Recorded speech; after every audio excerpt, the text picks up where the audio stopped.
We're glad you're with us tonight. I'm Lynn Brooks. And I'm Terry Brewer. The Tuscaloosa County Sheriff's Office says 3 county jail inmates are accused of plotting to kill a detention officer.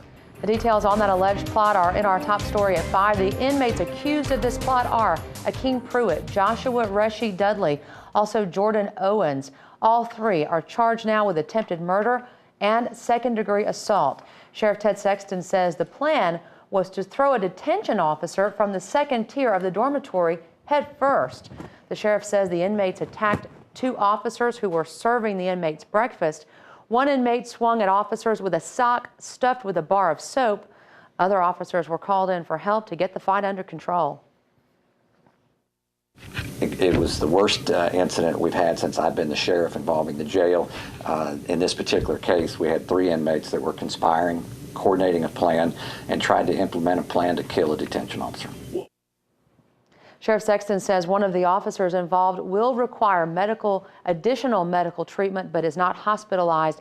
That investigation is now ongoing. On your Home Team Money Watch, you've been hearing about the back and forth on Capitol Hill and the jitters on Wall Street, but how are current economic situations going to affect you? General anxiety over Washington's national debt talk has many Americans asking what they can do to prepare for possible worst-case scenarios. Reporter Karen Kaifa rounds up some advice from experts. The gridlock is here, but the impact will be felt here. And in the final days before a deadline to raise the nation's debt ceiling, many Americans wonder if there's any way to prepare for a possible default. You can't control what's going on in Washington, but you can control your own purse strings. Interest rates are likely to rise if the nation can't pay its debt. That would impact everything from mortgages to car loans and credit cards. You may not be able to pay down balances before next Tuesday, but you can help yourself by not adding to the load. We can address the credit card by simply putting less on the card, again, using more cash. Your interest might go up, but the amount outstanding will go down.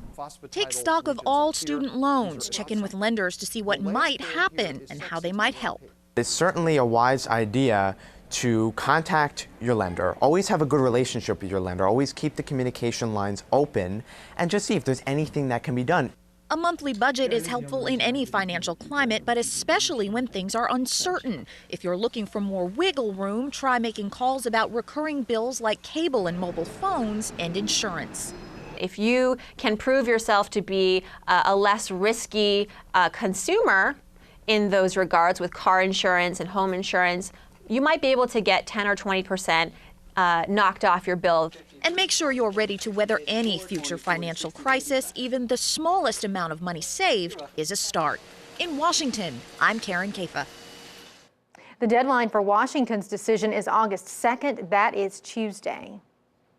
On June 23rd, the Tuscaloosa Metro Animal Shelter was burglarized. Things like expensive flea and tick medicine, also cat and dog food, and some donations were taken. That left the shelter in a pretty tough spot after the April 27th tornado. We followed up with them today, and now the shelter is still recovering.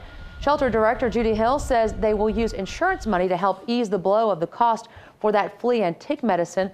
Other material donations, however, will not be covered with that money. They're still accepting donations, and they still need your help. So if you'd like to lend a hand, there's a lot of ways you can do that. Hill says they are always in need of cat litter, peanut butter, and Cheerios. They use that to make what they call kennel enrichment treats. And the most in demand right now, volunteers. Call that number on your screen, 205-752-9101, to get information. And speaking of storm recovery, McAlister's is helping with a national competition called T-Town USA. Today is the last day for the competition. They're celebrating with free tea at all their locations. The competition is a national race for votes. Top cities will get money for a local charity. Tuscaloosa's is Team Up Tuscaloosa. They're trying to help rebuild after the tornadoes. Currently, Tuscaloosa is in 4th place in the national rankings. The voting ends at midnight, so you can still make a difference. Visit ttownusa.com to vote for Tuscaloosa. And as recovery continues, if you'd like to get some help building a safe room in your home, now is the time to apply. To qualify, get an application at the Tuscaloosa County Courthouse Annex, then deliver it to the Tuscaloosa County EMA office in front of Bruno's on McFarland Boulevard. Call that number on your screen, 349-0150 if you have any questions. A University of Alabama graduate will be part of a long-running reality show premiering tonight on Lifetime.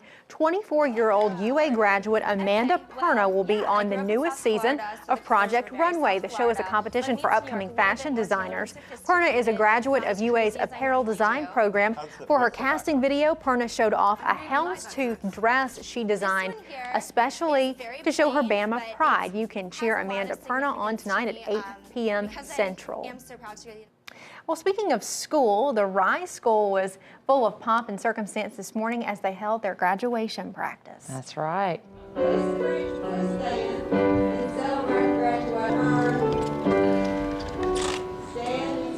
For the past 35 years, Rise has helped prepare more than 2,000 children for school.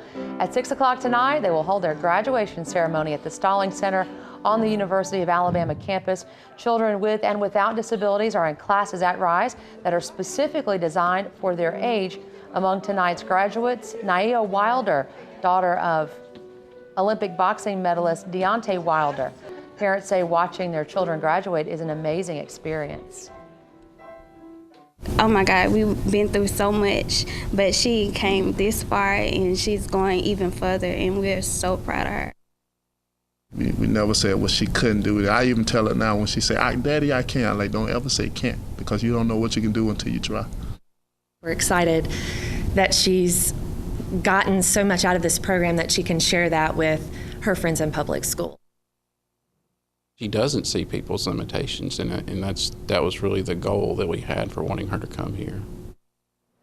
Scott Cochran, the strength and conditioning coach for the Crimson Tide football team, is tonight's featured speaker at the big graduation.